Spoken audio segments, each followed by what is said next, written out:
Today's going to be about the CRI values, or color rendering index, you see in photography sometimes. We'll talk about what you need to know when it comes to these CRI values, and we'll also talk about some of the problems associated with it.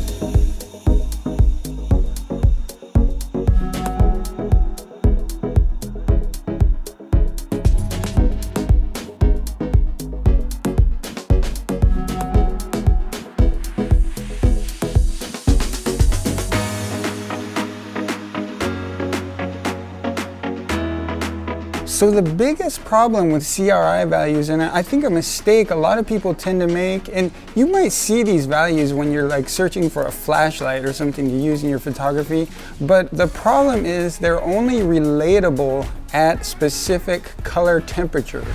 So I'll put this a couple ways because this is sort of the take-home point of the video. If you have a CRI value of 100 for sunlight, and you have a CRI value of 100 for an incandescent light, those are not comparable. They're definitely not equal, okay? The sunlight is gonna be much, much better at rendering colors.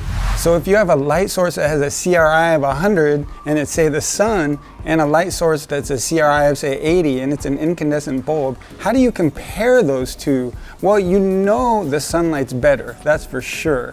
But the problem is you can't really relate with the CRI index, so we don't know exactly how much better or worse that incandescent bulb is. So what we really need is an index that compares across color temperatures, which we don't have. Maybe we do, but it's not being used widely. So this index is completely useless, again, for comparing across. So you can't compare a light from your flash with like an incandescent bulb. The values are not going to relate to each other. A CRI of 100 for an incandescent bulb, all that means is it's the best possibly an incandescent bulb can do. It doesn't mean it comes anywhere near sunlight or a flash. So this is going to be a short one today. I'm breaking this down to what you need to know about CRI. It's all you need to know. You know because you need to know.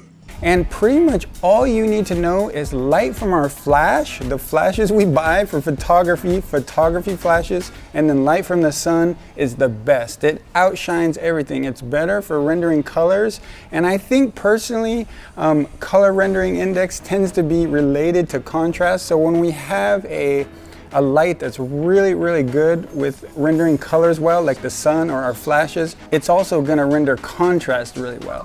So the sun and light from our flashes is completely superior to any other light. It doesn't matter how high its color rendering index is. I have an older video up that talks about why ambient light sucks, and I'll go ahead and link that up to you, just in case you guys want to watch that.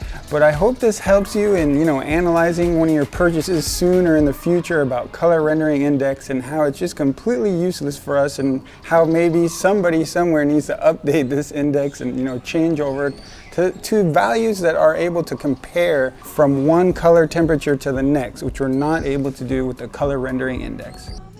Like one of those James Bond films. Careful. Remember who's giving you this job.